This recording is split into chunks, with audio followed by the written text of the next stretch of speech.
Сайн байна уу та бүхэндээ нарлаг сайхан өдрийн мэндийг хүргэе.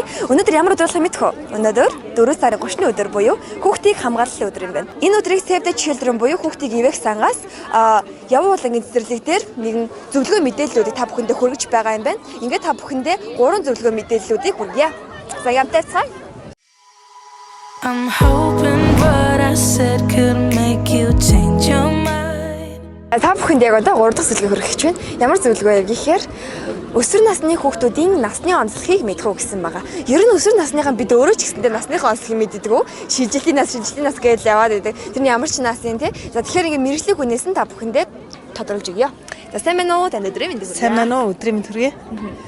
За тэгэхээр өсвөр насныхны насны онцлог гэж байна те. Тэгэхээр өсвөр насных гэж нэг илүү 12-оос 15, 16, 17 насныхныг бид нар авч үзээд байгаа. Тэгээ энэ үе бол нөгөө хүний одоо хүүхдүүдийн хувьд бол хамгийн их эрс өөрчлөлт ордог үе аахгүй юу. Тэгэхээр эн чинь нөгөө том хүн одоо нэг талаасаа хүүхдээс том хүн болох шилжилтийн үе те. Тэгэхээр илүү одоо эмэгтэй хүүхдээс бол илүү эмэгтэй хүн болох тал руу, эрэгтэй хүүхдээс бол илүү эрэгтэй хүн болох талаасаа ингээд өөрчлөлт орж идэг. Тэгэхээр ингээд хэдийгээр ингээд харж байгаа боловч та нарын одоо бие бэлдарт бол маш их өөрчлөлт орж байгаа. Жишээлбэл одоо юу гэх юм хөвгүүдийн одоо ингээ нөгөө дуу бүдүүрч эхэлдэг те хөвгүүдэд сахал ургаж эхэлдэг. За охтуудын хувьд одоо тэрхээр илүү одоо хөх ургадаг ч юм уу биений юм ярддаг ч юм уу иймэрхүү байдлаар өөрчлөгдөв. Энийг цаана одоо зохицуулж яадаг эрхтнүүд бол дандаа юм янз бүрийн дотоодш хүрлийн дааврууд байдаг те.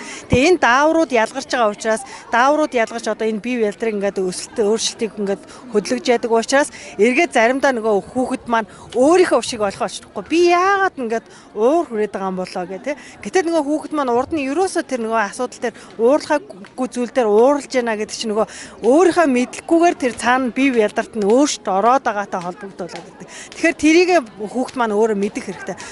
Би одоо ингээд шилжилтийн нас болж байна. Надад өөрчлөлтүүд гарч ийн миний бие бэлдартаас өөрчлөлт гарч ийн энтэй одоотойгоор миний бас бодол санаанд өөрчлөлт гарч ийн гэд тэр нөгөө энэ одоо миний гаргаж байгаа айс зан одоо нүрээ гарч байгаа зүйлүүд маань миний бие бэлдартай холбоотой ийм зүйл юм а гэдгийг ойлгох хэрэгтэй. Дээрэс нь болоод тэгэхээр хүүхдүүд маань энэ хэвийн зүйл байхгүй юу? Ганцаараа чи ийм өөрчлөлтөнд ороогүй те. Тэгэхээр бүх зүйл одоо энэ хүүхдүүдэд бүх л том хүмүүс энэ үеийг энэ замыг туулаад өнгөрдөг учраас энийг чи аль болохоор тайван одоо юм мэдээлэлтэй, мэдлэгтэй байгаад ямиг одоо танин мэдээж ингэж хүлээж авах хэрэгтэй гэдэг байгаа. За дээрэс нь одоо тэгэхээр энэ үед бас ингээд нөгөө та нарын одоо шилжилтийн нас гэдэг байгаа энэ наснаас нөгөө ертөнцийг үзэл бас их өөрчлөгддөг. Жишээлбэл одоо юу гэдгийг жоохондоо илүү аав ээжтэйгээ байх илүү сонирхолтой байсан бол одоо та нарын насн дээр бол тэгэхээр найз нөхд нь илүү чухал болоод ирдэг тий. Найзтайгаа хамт аймаар асуудал гарвал найзтайгаа хамт шийдвэрлэмээр тэр үед гарч ирдэг. Тэгэхээр яг хөр энийг чинь бас ээж аав нар ойлгохгүй. Чи найзтайгаа байгааг чинь нөгөө ээж аав чинь бас ингээд нөгөө хүүхдээс нь мартцсан байгаа шүү дээ.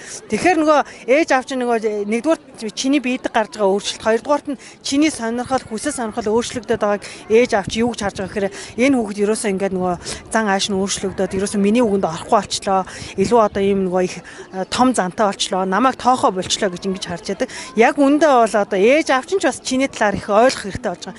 Тэгэхээр эцэг эхчүүд хүүхдтэйгээ чи бас ээж аавтайгаа сайхан нээлттэй чөлөөтэй ярилцаад одоо найзтайгаа ярьдаг шигээ ээж аавтайгаа ярьж яхах юм бол ээж аав чинь бас чамд юу болоод байгааг орлоо. Яагаад чамайг бухимдаад эсвэл магадгүй яагаад одоо нүүрэн дээр чинь батг гарчаад тэрнээсээ болоод стресстэй байгааг чи эцэг чи ойлгоно гэсэн үг шүү дээ. Тэгэхээр эцэг эхчүүдтэйгээ сайн ойлголцож байгаараа тэгэхээр чиний биед гарч байгаа та нарын биед гарч байгаа энэ зүйл бол хэвийн зүйл. Хэвийн зүйл гэдгийг ойлгоорой гэж хэлдэг. За маш их баярлалаа. Бидний бид гарч байгаа зүйлс бол хэвийн зүйл. Тэгэхээр та бүхэн ойлгоорой. За ингээд бид нар боллоо. Гэтэ яг өнөөдрийн үйл ажиллагаа болохоор яг явуулан эсвэл дээр басан байгаа. Энд чинь яг 15 зөвлөгөө мэдээлэл орсон юм. Тэгээ бид нар төврийн аргаар 3 зөвлөгөө мэдээллийг авлаа. Гэтэ яг энэ зөвлөгөө мэдээллүүдээр бүгдэн дээр нь эцэг эхчүүд суугаад зөвлөгөө авч байгаа нь маш таалагдлаа. Эцэг эхчүүд ер нь бол өсвөр насны хүүхдээ ярилцахын тулд ингээд олон хүмүүсээс зөвлөгөө мэдээллийг авч байна. Би ч гэсэн зөвлөгөө мэдээллийг зөндөө авлаа. Сургамж гэсэн их байна. Ер нь эцэг эхчүүд бидэртэй өөрсдөнд нь ярилцаж чаддаггүй юм байна. Бидний бид гарч байгаа өөрчлөлт зүгээр хэвийн үзэгдэл. Тэгэл ер нь бол эцэг эхчүүдтэйгээ өсвөр насныхан бид маш сайн харилцаа холбоотой байгаасаа гэж уриалж байна. За ингээд баяртай дараагийн видеогоор уулзцгаая.